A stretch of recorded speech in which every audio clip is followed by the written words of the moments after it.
"You're not on the list," my dad said, like it didn't matter. I smiled, left a gift behind, and walked out. Then one man stood up and said, "That's my boss." The entire room went still. I stood there, gift in hand, my heart not just broken, but absolutely shattered. My own father, blocking the entrance to my mother's 60th birthday party, looked at me like I was a stranger, a trespasser. And behind him? My sister Brooke, a sickening smirk playing on her lips. You see, my name is Morgan Williams, and at 34, I never thought I'd be standing outside, uninvited, to a celebration that should have been for family. Mom and I were always close. Or so I thought, until that cold stare from my dad. "You're not on the list," he'd said, as if I was crashing some celebrity event. It felt like a punch to the gut. Growing up as the middle child in suburban Chicago, I often felt invisible. Brooke, my older sister, was the academic superstar, always center stage with trophies. Tyler, my younger brother, was the adorable baby everyone adored, perpetually coddled. And me?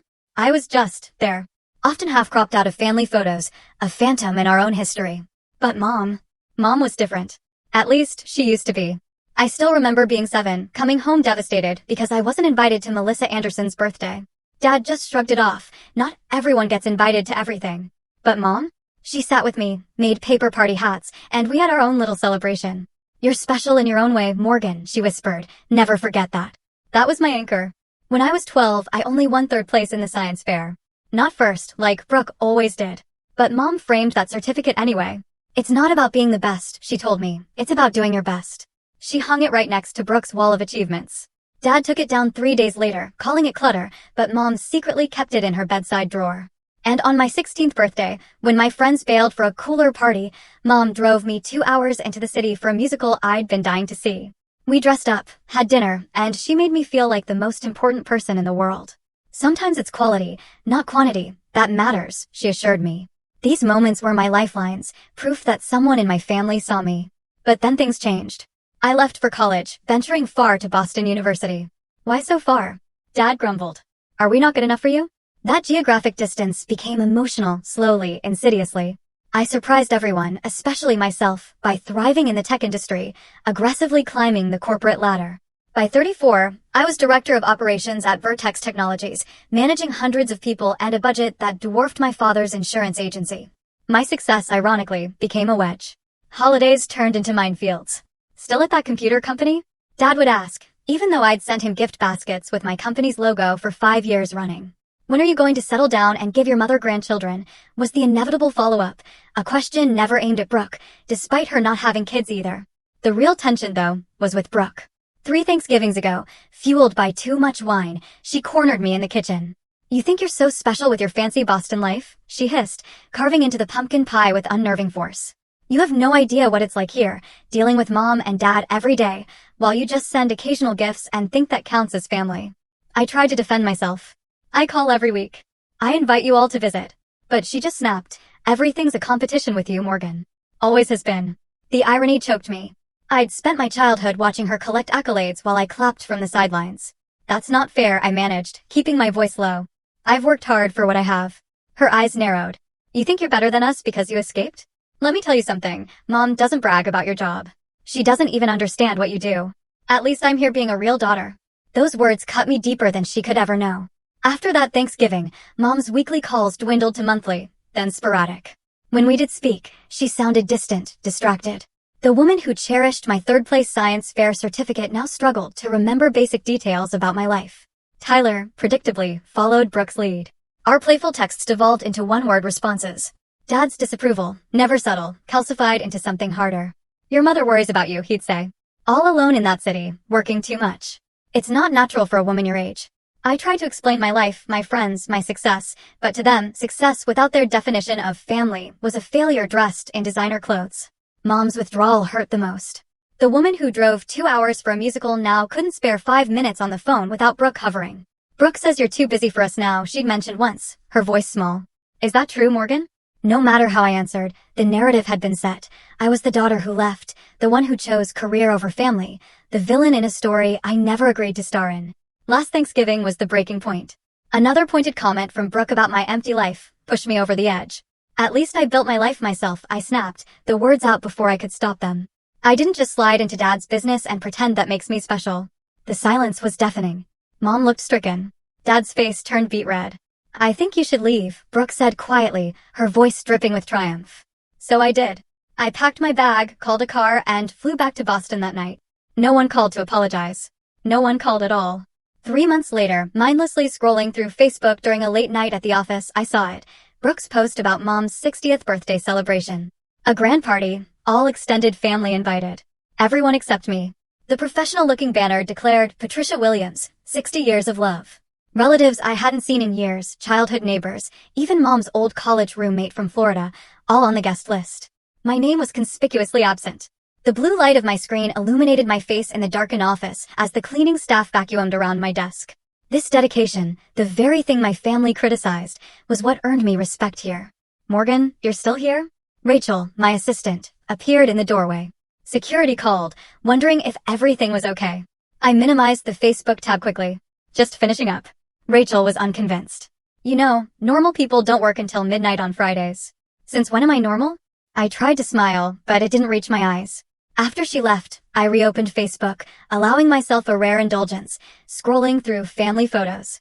Mom's 50th, which I'd missed due to a Tokyo client emergency. Tyler's promotion, celebrated with a text. Dad and Mom's anniversary dinner. Everyone smiling except for the empty space where I should have been. I picked up my phone and called my mother directly. It was late, but she was always a night owl. Morgan. She sounded surprised. Is everything okay? That was our relationship now. Calls meant emergencies, not connection. Everything's fine, Mom. I swallowed hard. I saw about your birthday party on Facebook. I didn't get an invitation, I said. Hating how small my voice sounded. I thought. She hesitated. Brooke said you were too busy. That big project you mentioned, the Singapore expansion, that's next month. I pinched the bridge of my nose. Mom, it's your 60th birthday.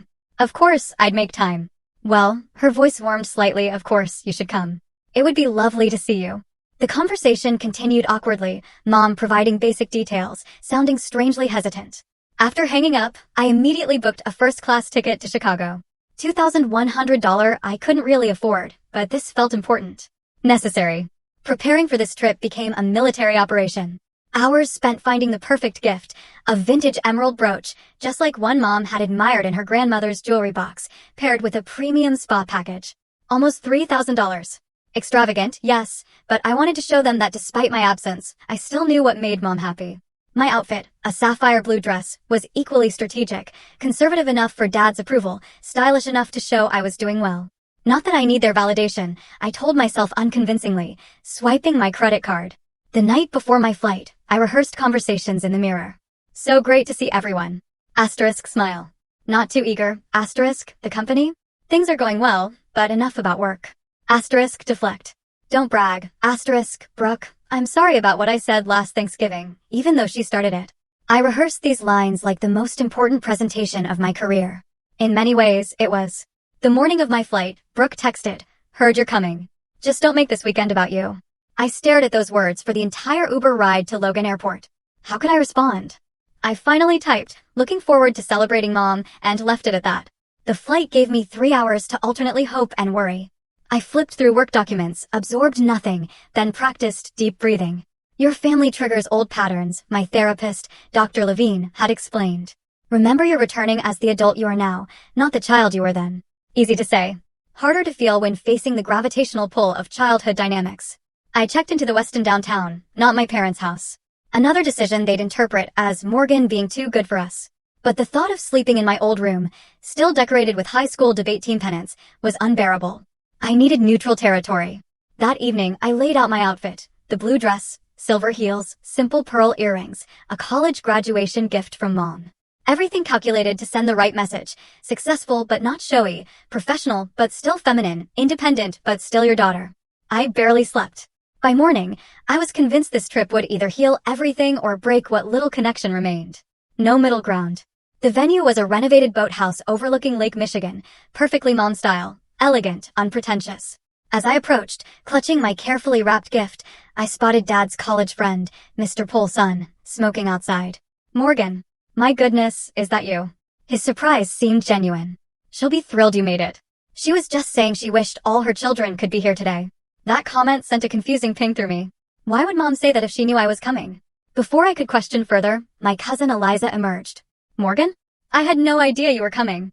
Brooke said you couldn't make it because of some big work thing. I rearranged some meetings, I said, increasingly uneasy.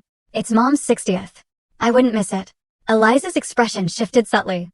Right. Well, everyone's inside. Your mom looks beautiful. I followed her to the entrance where my father stood greeting guests. His posture, still military straight. When he saw me, no smile came. His face hardened. Morgan, he said flatly. What are you doing here? The question knocked my rehearsed greeting from my mind. I'm here for Mom's birthday, I said, trying to keep my voice light. Is that so surprising? He looked down at a clipboard. You're not on the list. Those 4 words hung in the air. Blood rushed to my face, aware of others watching. There must be some mistake, I said quietly. I spoke to Mom last week. She said, of course I should come. Dad's expression didn't change. There's no mistake. This party has been planned for months by people who are actually involved in your mother's life. The deliberate cruelty stole my breath. Behind him, I saw guests pretending not to watch, while absolutely watching. The humiliation was public. Intentional. Dad, I lowered my voice further. Please don't do this. I flew in specifically for this. I just want to wish Mom happy birthday. You should have called first, he said. This is a private party for people who actually make time for family. Before I could respond, Brooke appeared, her boyfriend Jesse trailing behind her. She wore a pink dress nearly identical to one Mom owned, her hair styled in Mom's preferred waves. The visual message wasn't subtle, she was the true daughter. Is there a problem? She asked sweetly, her eyes gleaming with satisfaction. Morgan's not on the guest list, Dad repeated. Oh, Brooke's false concern was almost artistic. That's awkward. I thought we discussed this, Morgan, after what happened at Thanksgiving. We didn't discuss anything, I said, fighting to keep my composure. I spoke to Mom directly. Mom probably felt put on the spot, Brooke shrugged. You know how she hates confrontation. I looked past them, trying to locate my mother. Where is she? I'd like to speak with her myself. She's busy with her actual guests, Dad said. I'm not going to let you upset her on her birthday. I noticed Jesse shifting uncomfortably, his gaze fixed on the ground. He seemed distinctly uneasy with the scene unfolding. As I stood there, gift in hand, I overheard an older woman whisper, "Is that Morgan?" I thought she wasn't speaking to the family anymore. Another voice.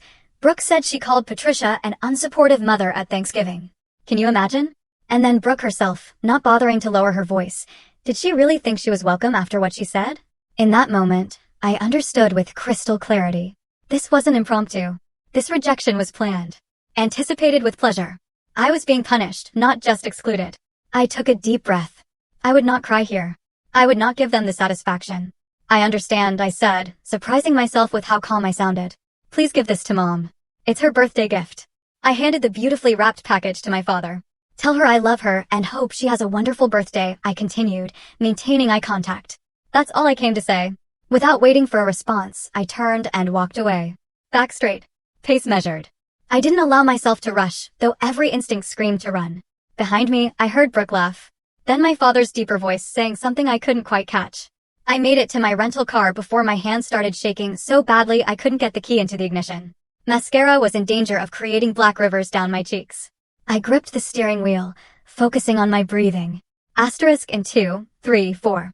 Out 2, 3, 4. Asterisk, I would not break down in this parking lot.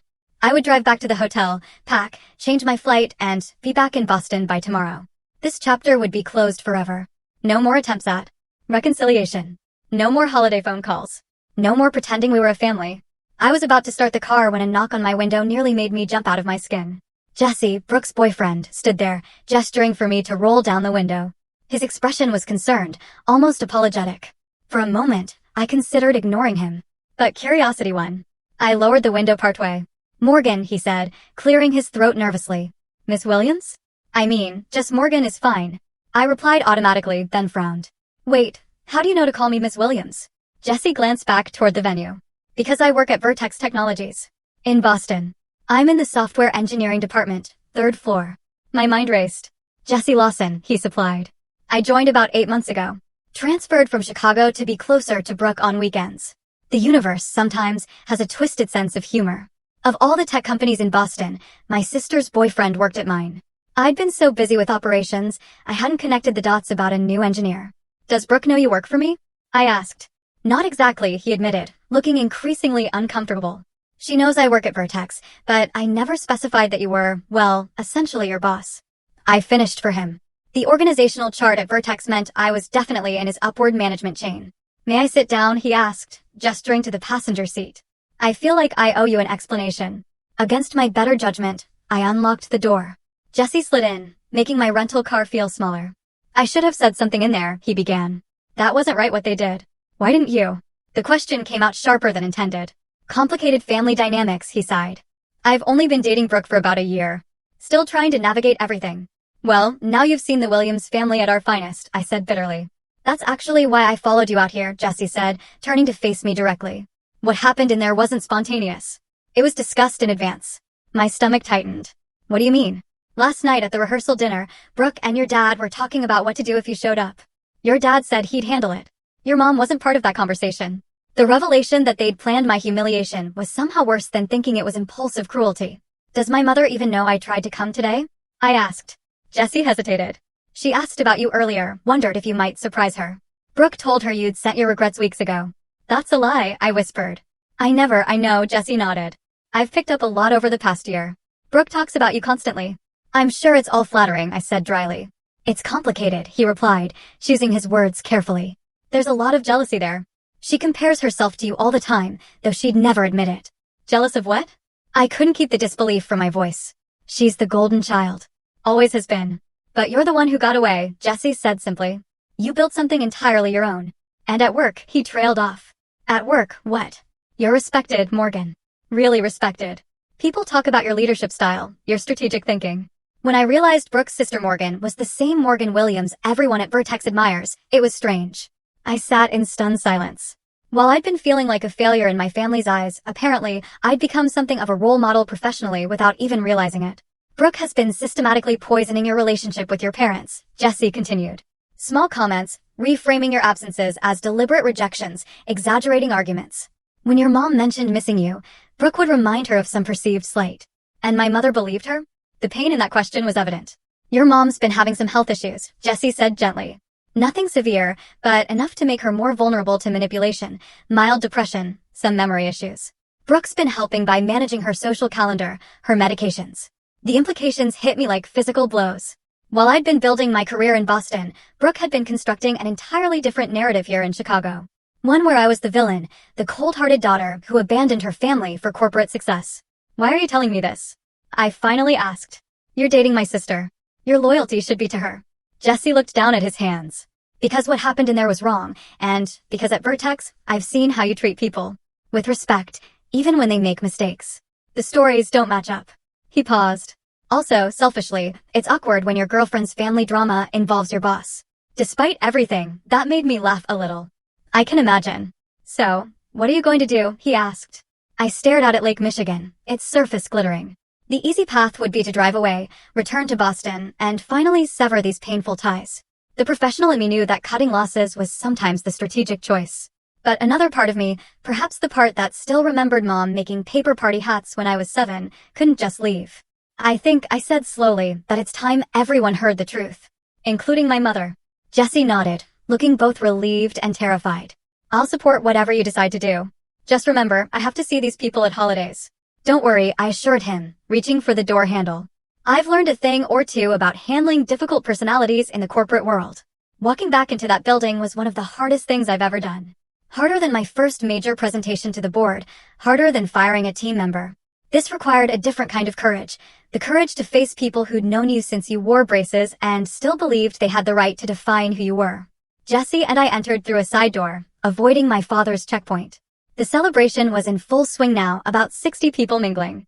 A slideshow of family photos played on a large screen. I noted my near absence from the curated selection. My mother sat at a central table, beautiful in a lavender dress, laughing at something Uncle Robert was saying, unaware of the drama at the entrance. Brooke noticed us first. Her eyes widened, darting between Jesse and me with dawning comprehension. She started making her way across the room, but it was too late. Jesse stepped forward, his voice carrying across the room as conversations lulled. Everyone, I'd like to introduce Morgan Williams, Patricia's daughter.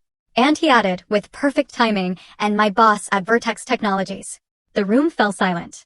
My mother's head snapped up, her eyes finding mine with a mixture of confusion and what appeared to be genuine delight.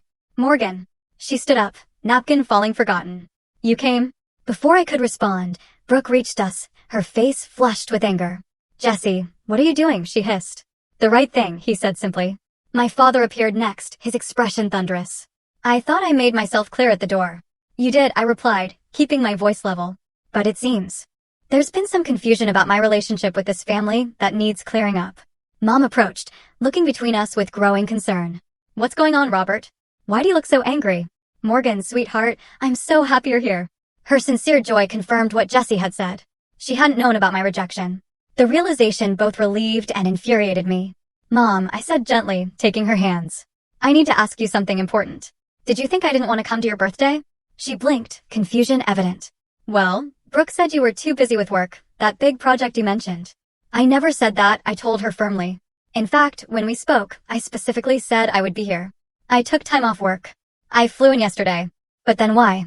Her gaze shifted to Brooke, then to my father. I was just at the door, I continued, aware that the entire party was watching this family drama unfold. Dad told me I wasn't on the guest list, that this party was for people who actually make time for family. Mom's expression changed from confusion to shock. Robert, is this true? My father's face reddened.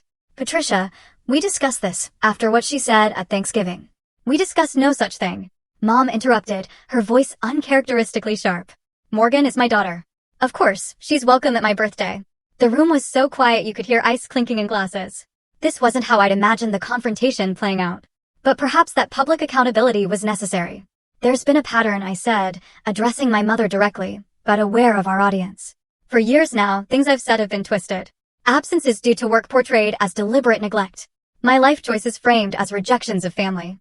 Brooke stepped forward, her smile tight. This is hardly the time or place, Morgan. Always making everything about yourself, even Mom's birthday. That's exactly what I mean, I gestured toward her. That characterization of me, selfish, self-centered, it's the narrative that's been created, but it's not true. Many of you have known me since childhood. I've never been perfect, but I've always loved my family. My career took me to Boston, not Mars. Phone calls work both ways. Visits work both ways. My cousin Stephen nodded slightly. I saw Aunt Diana whisper something to Uncle Robert. Brooke, I continued, keeping my voice professional. The same tone I used in difficult negotiations at work has been systematically undermining my relationship with our parents, exaggerating conflicts, reframing my achievements as abandonments. That's ridiculous. Brooke scoffed, but her eyes started nervously. Is it? I turned to Jessie. What did Brooke tell you about me before you met me today? Put on the spot, Jessie looked uncomfortable, but answered honestly. That you were cold, career-obsessed. That you'd called your mother unsupportive and said the family was holding you back. I never said those things, I stated firmly. It was implied. Brooke insisted. No, it wasn't. At Thanksgiving, after you accused me of thinking I was better than everyone, I defended myself. I said I built my career myself. That's not an attack on the family. It's a statement of fact. Mom looked devastated.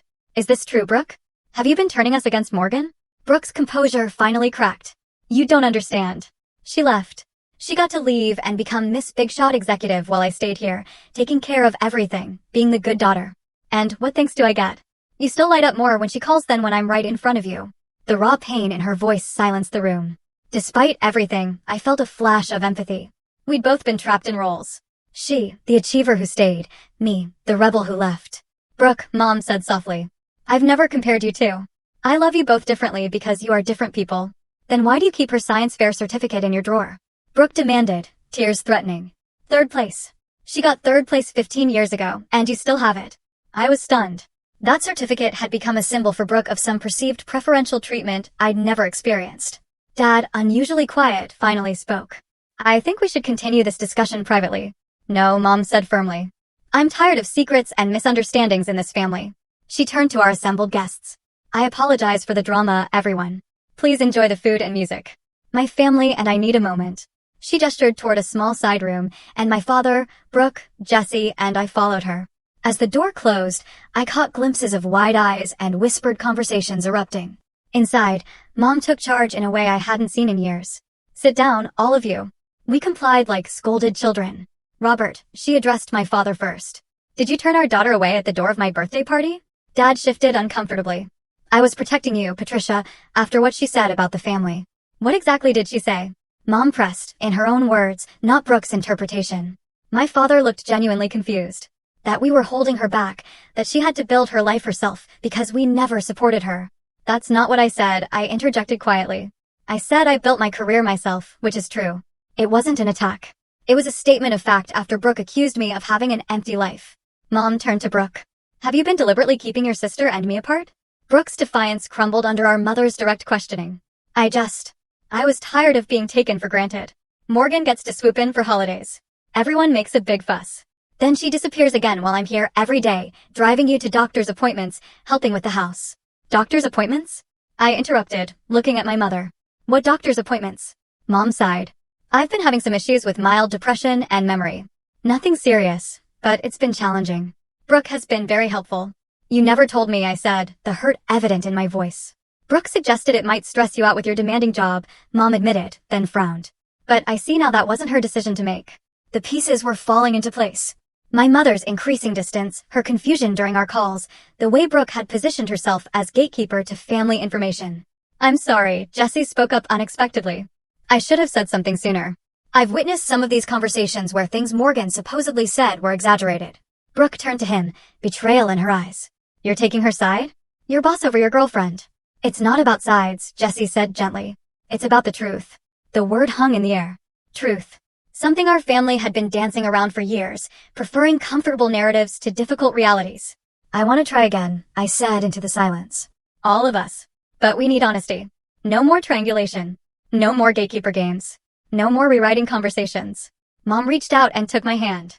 I want that too. I've missed you, Morgan, more than you know. Dad cleared his throat. I may have misjudged some things. If what you're saying is accurate. It wasn't quite an apology, but from my father, it was significant. Brooke remained silent, tears streaming down her face. The careful image she'd cultivated, perfect daughter, family protector, was crumbling, and I couldn't tell if she was mourning its loss or relieved to set down the burden. This won't be fixed in one conversation, I acknowledged. But it's a start. As we prepared to rejoin the party, Mom held me back for a moment. Your gift, she said softly. The emerald brooch. How did you know? You showed me Grandma's jewelry box when I was 10, I replied. You pointed to a similar one that was lost during the move. You said it was your favorite. Her eyes filled with tears. You remembered that after all these years. I remember everything important, Mom, I said, squeezing her hand. Just because I'm not here doesn't mean I'm not present. We returned to the celebration. The tension was still palpable, but somehow lighter. The truth, even painful truth, weighs less than lies. As guests slowly resumed their conversations, I noticed something unexpected. Family members approaching me, making real connections rather than small talk. Even my father made an effort, awkwardly asking about my work with genuine interest for perhaps the first time. Brooke remained distant, processing her new reality. This confrontation had exposed not just her actions, but her insecurities. Healing that relationship would take the most time, if it could be healed at all. But as Mom cut her birthday cake with me standing on one side and Brooke on the other, both of us reflected in her smile, I felt something I hadn't expected to find that day, hope. The Monday after Mom's birthday, I returned to my office in Boston with the emotional equivalent of a hangover. The confrontation had been necessary, but draining. Rachel looked up from her desk. So, how was the family reunion? Eventful, I replied, managing a small smile. Very eventful. And did they appreciate the amazing, successful woman you've become? She asked, only half joking. Actually, I said, surprising myself with the realization, I think they're starting to. The professional implications hit me around 11 that morning when I received an email from HR confirming a transfer request for Jessie Lawson. My sister's boyfriend was moving from software engineering to the product development team, a lateral move that would take him out of my reporting chain. Professionally appropriate, personally complicated. I called Jessie that afternoon. You didn't have to transfer departments, I said. It seemed like the right thing to do, he replied. Cleaner boundaries, given everything. How's Brooke taking all of this? I asked, the question I'd been avoiding. Jessie's sigh carried through the phone. She's struggling. Your confrontation shattered the narrative she's been living in. She gave me an ultimatum Saturday night. My stomach tightened. You or me? Essentially, he confirmed. She said if I respected her, I'd quit Vertex. The manipulation was so familiar, it almost made me laugh. What did you tell her? That I respect myself too much to let anyone dictate my career choices, he said simply. We're taking a break while she processes everything. I felt a stab of guilt. I never meant to come between you. You didn't, Jessie assured me. This was coming anyway. I've been noticing patterns in how she handles conflict. Your confrontation just accelerated things. After hanging up, I stared out my office window at the Boston skyline. The personal and professional had collided in ways I never imagined, creating ethical challenges no business school case study had prepared me for. I scheduled a meeting with our chief ethics officer that afternoon, explaining the situation in clinical terms. I need to ensure there's no appearance of impropriety in how I manage the situation, I concluded. Diane listened attentively. Document everything. Recuse yourself from any direct decisions involving Jesse. And consider bringing in an executive coach to help navigate the personal-professional boundaries. I followed her advice. It was strange applying corporate governance to family drama, but perhaps that structure was exactly what was needed. Meanwhile, I was processing my own emotional responses. I scheduled an emergency session with Dr. Levine, my therapist. You stood up for yourself, she noted. How did that feel? Terrifying, I admitted. And then liberating. The family dynamics you've described are classic, she explained. The golden child who stays versus the scapegoat who leaves. Your sister's identity became wrapped up in being the good daughter who sacrificed, while you became the selfish one who pursued your own path. Neither characterization is accurate or fair. How do we fix it? I asked. Dr. Levine smiled gently. That's the million-dollar question. It starts with continued honesty and adjusted expectations. Your family won't change overnight, if at all. 2 weeks after the party, Mom called with news that made my heart sink. Her doctor had confirmed early-stage cognitive decline. Not Alzheimer's, but noticeable memory issues that would likely progress. I should have told you sooner, she said, her voice small. Brooke thought. Mom, I interrupted gently. I need you to make me a promise. From now on, you'll tell me these things directly, not through Brooke, not through Dad. We need to rebuild our relationship without intermediaries. I promise, she said, and I heard a new determination in her voice. In fact, I've been thinking. Would it be possible for me to visit you in Boston? See your life there.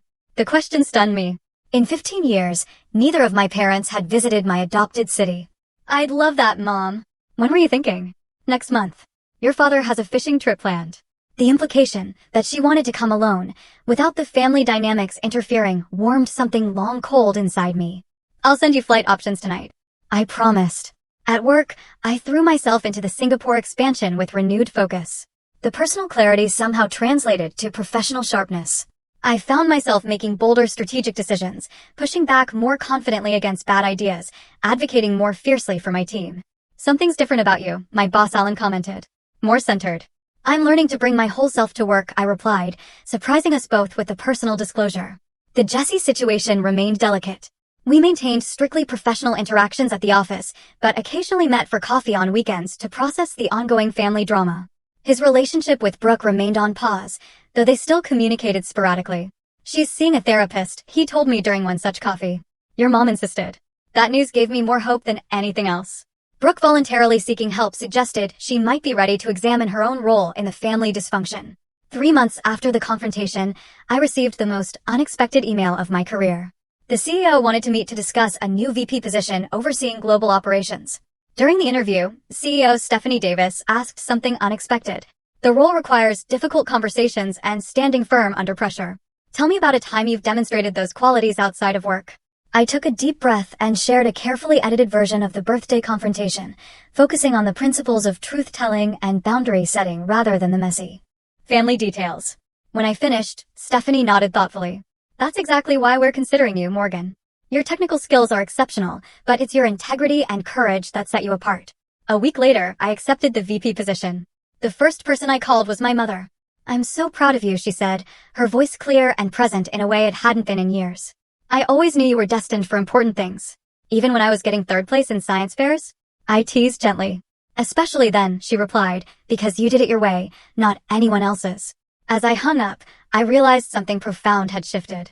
For the first time, I felt both professionally successful and personally authentic with my family. The walls between those worlds were finally beginning to dissolve. 3 months after the birthday confrontation, my mother stepped off the plane at Logan Airport, her first visit to my Boston life. I waited nervously, feeling like I was picking up a first date. Morgan, she called, waving enthusiastically. She looked smaller, more fragile, but her eyes were bright and clear. Welcome to Boston, Mom, I said, embracing her. I can't believe you're finally here. The week that followed was nothing short of transformative. I took 3 days off work, an unprecedented act that had Rachel checking if I had a fever, and showed Mom every aspect of my life here, my apartment with its view of the Charles River, my favorite coffee shop, the hidden garden where I read. It's beautiful, she said as we walked along the waterfront. Your life here. I can see why you love it. On her 3rd day, I brought her to the Vertex offices.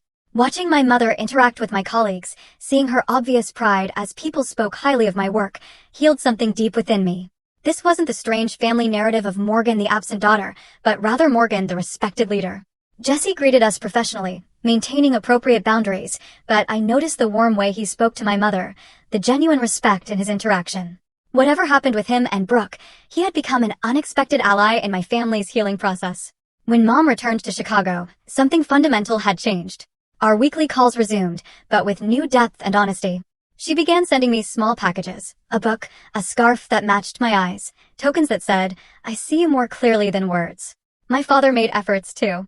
In his own awkward way, he started emailing articles about the tech industry with comments like, "Thought you might find this relevant." Small steps, but meaningful ones. The situation with Brooke remained the most complex. For 2 months, we didn't speak directly. Then, unexpectedly, she called one evening. "I've been doing a lot of thinking," she said without preamble, "and a lot of therapy." "That's good," I replied cautiously. "I'm not ready to talk about everything," she continued, "but I wanted to say I understand now that I was wrong about some things. The way I portrayed you to Mom and Dad wasn't fair." It wasn't quite an apology, but from Brooke, it was significant. "Thank you for telling me that," I said. "Jesse says you've been very professional about everything," she added. "He respects you a lot." "He's a good person," I offered. "Whatever happens between you two, I think he cares about you." "We're working through things," she said vaguely. "Anyway, I should go, but I wanted you to know I'm trying." My promotion to VP brought new challenges and opportunities. The role required more travel, including regular trips to Singapore. Ironically, this increased my visits to Chicago as O'Hare became my frequent layover between international flights. During these layovers, I began scheduling brief visits with my parents. Sometimes just dinner at the airport with Mom, sometimes an overnight stay that included Dad. Gradually, these short, frequent connections built something more authentic than our previous pattern of tense holiday gatherings. My mother's health stabilized with proper treatment. "The doctors say reducing stress has helped enormously," she told me during one visit. All that family tension was literally making me sick. 6 months after the birthday confrontation, I hosted Thanksgiving in my Boston apartment, a deliberate reclaiming of the holiday that had been the breaking point. Mom and Dad accepted the invitation immediately. Tyler came, bringing his new girlfriend. Brooke declined, but sent a surprisingly thoughtful gift basket.